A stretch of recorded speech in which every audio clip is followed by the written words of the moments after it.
is consistency. Maniwala ka sa akin, kahit na dito from Abu Dhabi hanggang Musapa, gusto mo marating, pero kailangan mo lang marating yun sa pamamagitan ng pagapang. Maniwala ka sa akin, kahit 3 linggo, 4 na linggo mong gapangin yun, mararating mo Basta hindi ka titigil. Basta consistent ka. Basta consistent ka. Kahit pagapang, marami kang dadaan ng sugat, marami kang dadaan ng pagsubok, madadapa ka at magpapagulong-gulo ka sa kalsada, nandiyan tapakan ka pa. Pero kung hindi ka titigil, dadating ka doon. Maniwala ka sa akin, it doesn't matter kahit anong mangyari, pero dadating ka doon. Eto, tamang-tama. Ngayong dadating na 2024, for sure, marami na naman tayo makikita niyan sa mga newsfeed natin na this will be my New Year's resolution. Eto na yung mga bago natin gagawin. Eto yung plano ko ngayon. Pero sa totoo lang, yung 365 days natin sa loob ng isang taon, ngayong dadating na New Year, there's so many friends were asking me, Coach, saan nga ba mas maganda mag-umpisa kung meron kang gustong bagay na gawin at meron kang gustong bagay na umpisahan to be more efficient and effective way para mas madali mong makuha to. Actually, the best way to pursue your goal at yung mga bagay na gusto mong umpisahan, bago mo trabahuin, bago mo i-convince yung iyong sarili sa mga bagay na gusto mong gawin, linisin mo muna yung mga tao sa iyong paligid. That means you really need to circle out yourself with the same mission as you.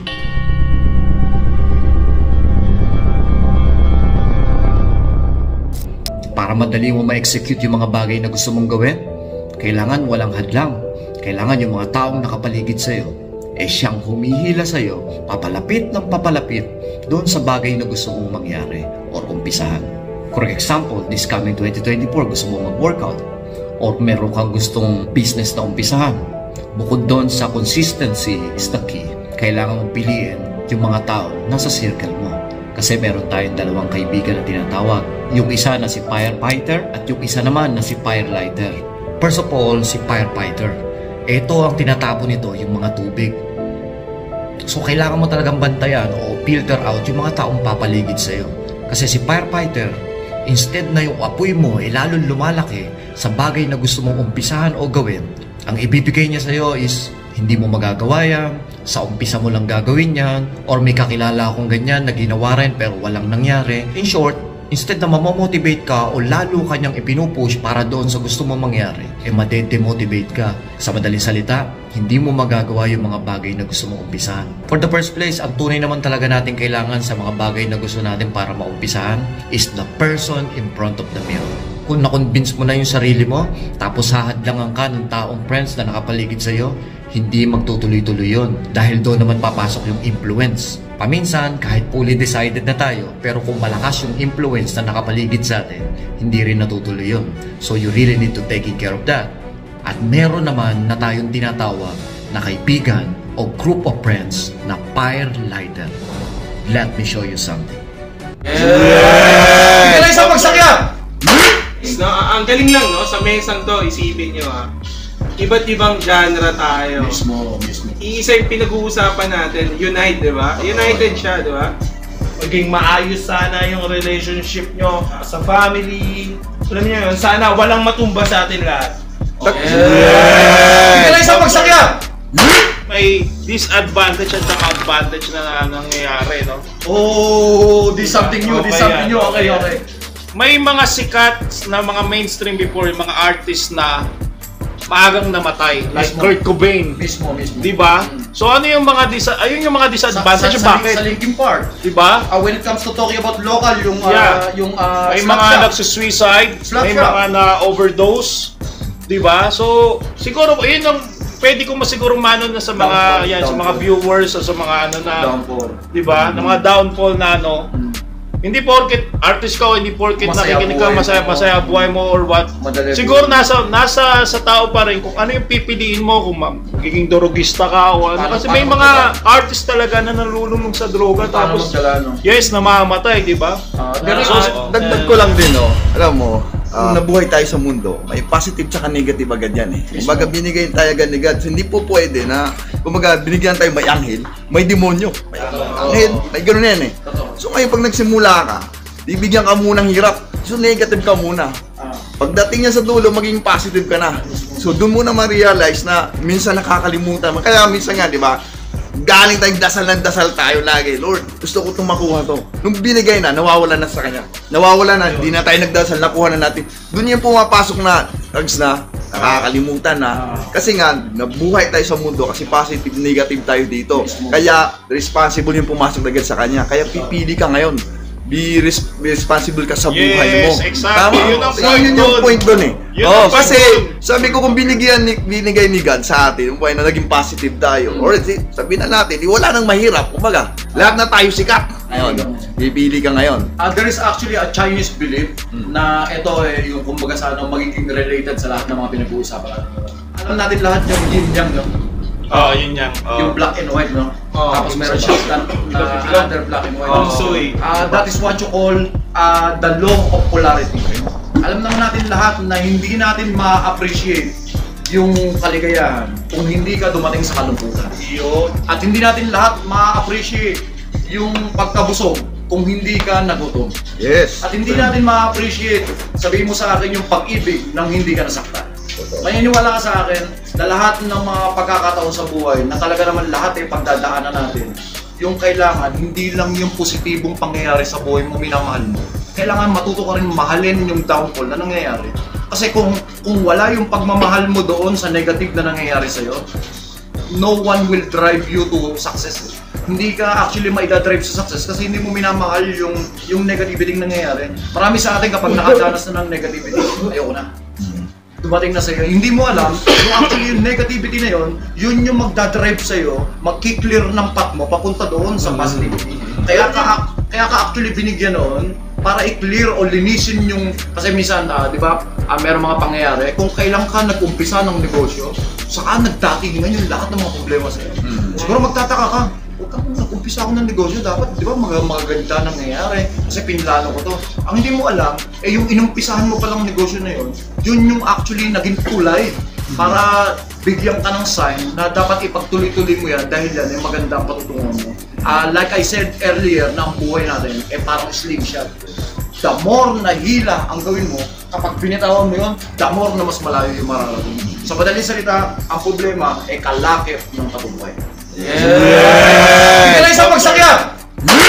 Alin? Kailangan natin tanggapin, we really need to accept the fact na tayong lahat ay dadanas ng kalungkutan bago natin maramdaman yung kaligaya. Alam mo ba, yung mga mayayaman na tao, ang laging kinukwento sa mga interview is yung paghihirap nila. Yes. Kaya nga Totoo yun. The best athlete in the world and the best player in the world na makikita natin. Kung may makikita ka na merong isang team at merong isang tao doon na may pinaka malupit na statistic sa kanilang larangan, siya yung may pinakamahirap na pinagdadaan ng training process. So kung ikaw rin lamang papipiliin ka, piliin mo na yung ikaw ay pinagdadaan ng hirap. That means na nasa iyo yung napakagandang track ng tagumpay dahil God is actually choosing the best warrior para isabak niya doon sa problema. Kasi yung iba, nagtatanong, bakit lagi ako may problema? It's actually questioning God.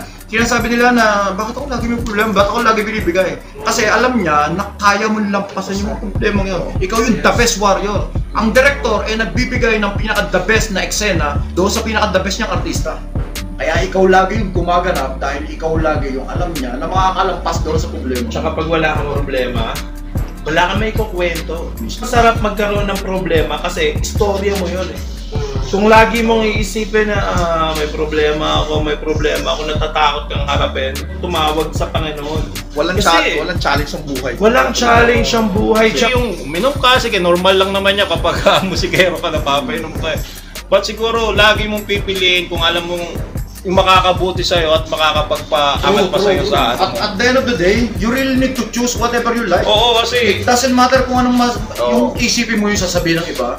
Kahit anong gawin mo, may masasabi sa'yo kapwa mo tao. Individuality, it's actually really hard to interact with the human.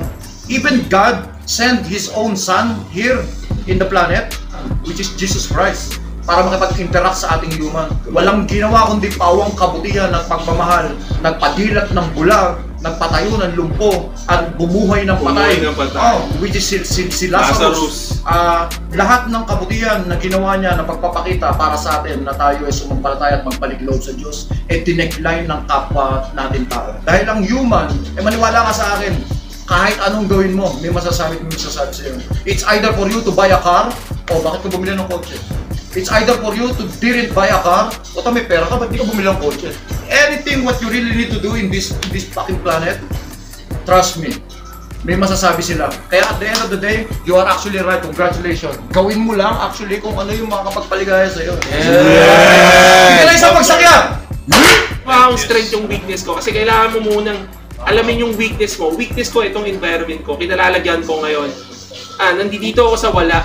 So paano gagawin ko? Lalaki na lang ba ako na nandito ako sa wala or kailangan ko gumawa ng action? Actually, nakaka-relate ako dyan, Chong, kasi ako laki rin ako, dahil taga-Tondo ako, laki rin ako ng squatter. One of the way na para makaano ko is sa music din, naging rapper din ako. Alam niyo naman Tondo, di ba? Yun nga, na-influensya ng music, but at the end, dun sila bumagsak sa pag-ano. So yun siguro yung isa sa disadvantages. So, nasa sa tao pa rin kung ano yung pipiliin mong ano. Like us, pinili natin na mas maging mas maayos. Ang kalaban mo kasi talaga dyan is yung emotion mo. Nandun na tayo sa sarili natin. Pero yung emotion, kasi imagine mo yung mga famous to. Yung mga famous kasi, man, hindi lang isang circle yan. May iba pa. Kahit mabuti yung circle mo, pero lagi mong tatandaan, sa circle mo may isa doon na Judas. Hindi lang isang magsakyan! Congratulations! Lahat napapalitan ng kasikatan. At the end, nakakalimot sila kung ano yung dati nilang ginagawa. Yung consistency nawawala eh. Mismo to. Ayun yung pinaka-the best kasi. Kung ano yung in-start mo, dapat doon ka. Yung consistency, di ba? On fire! On fire, Yun man! yun eh. There is actually a science explanation behind that. Let me explain.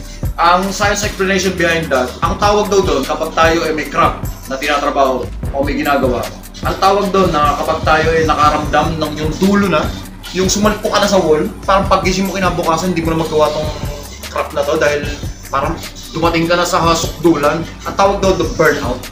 Nag-burnout ka doon sa ginagawa mo ng paulit-ulit na momentum dahil may retention rate na nangyayari. Kahit na ganong ka-enjoy mo yung bagay na ginagawa mo, kapag ginagawa mo yun ng paulit-ulit, you will actually reach to the point na ikaw mag-burnout ka dahil ginagawa mo ng paulit-ulit. Let's say yung momentum talaga nagbababa ng value ng isang bagay para sa'yo. Katulad ng laro sa PlayStation, kapag natapos mo na yun. Katulad ng movie, kapag natapos mo na yun, di ba? Bumababa na yung value niya sa'yo. Pero nung hindi mo pa siya napapanood, parang sabik ka, di ba? Yung retention rate ay bumaba na. Sa madaling salita, ang kalutasan daw pagdating sa mga ganung bagay, it's actually a depiction between you and yourself. Papasok doon yung sinasabi na discipline. Yes. Kailangan bago mo pasukin yung isang bagay, merong kang vision. Kasi kung wala kang vision sa bagay na gusto mong pasukin, walang patutunguhan yung direksyon ng iyong tatahaking landas dahil hindi mo alam kung saan patutunguhan. Unang-una sa lahat, bago mo umpisahan ng isang bagay, you really need to have a vision of that. Kaya ko umpisahan itong negosyo nito dahil gusto kong marating yung specific point na yun. Kasi kung wala ka nung specific point na yun, wala kang rason para gumising sa umaga. You really need to create the big why. Kung paano ka magkakaroon ng mapapanatili mo yung sarili mo na motivated. Palagi kang may apoy. Kasi pag yung apoy namamatay talaga yun. Merong yung lingas kubong na tinatawag. Kaya nga may sinasabi tayo, nasa Diyos ang awa, nasa tao ang gawa. Nasa Diyos ang awa, nasa tao ang gawa. Kaya yung gawa na yun, kailangan mapanatili mo yung gawa na yun ay consistent. The actually key para sa isang tagumpay sa gusto mong mangyari sa buhay mo is consistency. Maniwala ka sa akin, kahit na dito from Abu Dhabi hanggang Musapa, gusto mong marating, pero kailangan mo lang marating yun sa pamamagitan ng pagkapang. Maniwala ka sa akin, kahit 3 linggo, 4 na linggo mong gapangin yun, mararating mo eh. Basta hindi ka titigil. Basta consistent ka. Basta consistent ka. Kahit pagkapang, marami kang dadaan ng sugat, marami kang dadaan ng pagsubok, madadapa ka at magpapagulong-gulo ka sa kalsada, nandiyan tapakan ka pa. Pero kung hindi ka titigil, dadating ka doon. Maniwala ka sa akin. It doesn't matter kahit anong mangyari, pero dadating ka doon. Basta hindi ka titigil. Ibibigay naman sa atin lahat eh. Wala namang hindi bibigay sa atin. Basta pakita mo lang sa universe na yung ginagawa mo talagang willing kang gawin yun. Actually, lahat tayo made out of atoms. Our skin, lahat ng nasa universe ay made out of atoms. Naniniwala ka ba na may mga nakakapagpagaling ng sakit sa pamamagitan ng vibration? Yung tunog lamang, nandyan yung mga CT scan, nandyan yung mga x-ray machine. Sa pamamagitan ng vibration, kaya tayong pagalingin. Ibig sabihin, ang katawan natin, it's actually create vibration. Dahil tayo is actually made out of atoms. The way you think, it's actually you send signal to the universe, and the universe will bring it back to you. Yun yung tinatawag na law of attraction. Yung law of attraction na yun, kung paano mo ina-attract yung bagay na gusto mong mangyari sa'yo. Kasi kung ikaw ang utak natin, there is two kind of part. Right hemisphere and left hemisphere. Kung paano mo, ang utak parang muscle yan. Kung paano mo siya i-workout, kung ang utak natin ay i-workout mo sa mga negative, laging nakafocus ka doon sa mga negatibong bagay, lalaki yung muscle niya doon sa pamamagitan ng negatibong bagay. Pero kung i-workout mo siya na nakafocus ka sa mga positive na bagay, doon siya mas mag-e-enhance at malalakas. Kapag napalakas mo siya doon sa mga positibong bagay, ang sinesend mong signal into universe is positive. And the universe will bring it back to you into positive result. Kaya nga meron tayong tinatawag na meron kang farm. Yung farm na yun, gusto mong hulihin yung manok. Maniwala ka sa akin, pag hinuli mong pilit yun, di mo mahuhuli yun. Pero mag-cellphone ka lang. Maniwala ka sa akin, tutuka-tuka lang yan sa gilid ng paa. Lalapit. Diba? Yung kapag ikaw pinilit mo o pinush mo yung isang bagay, you actually didn't actually catch that fucking butterfly. Kung gusto mo mahuli yung butterfly, you don't actually catch the butterfly. But instead, pagandahin mo yung garden mo and let the butterfly come to your garden. Kung siya silang putang nagdadating sa garden mo, kung papagandahin mo yung garden mo. Pero instead of ikaw catching a butterfly, you can fucking catch the butterfly. At kahit mahuli mo yung butterfly, walang thrill yun kasi pinilit mo. Pero kung ang butterfly ay usang lumalapit sa'yo, and how you can actually fucking do that in real life, you really need to focus on your grind and purpose. And everybody will come to you. Hindi na isang magsakya! So in short, you really need to filter out your friends na papaligid sa'yo. Kasi ito yung maghahatid sa'yo papunta doon sa bagay na gusto mong mangyari. So did you see the difference? When we execute the meeting, ganun yung takbo dapat ng usapan ng magkakaibigan. Pero kung meron kayong lamesa na inuupuan at ang pinag-uusapan nyo ay buhay ng may buhay, siguro that is the big sign na dapat i-void mo na yung mga ganong klaseng kaibigan. Kasi hindi ganun ihahatid doon sa mga bagay na tagumpay o gusto mo mangyari sa buhay mo. Kasi nandun ka sa circle of friends na lahat kayo ay nag-aangatan o naghihilahan pataas. So you really need to build one group that's so strong it will came to the point that you will never even recognize who is the leader is.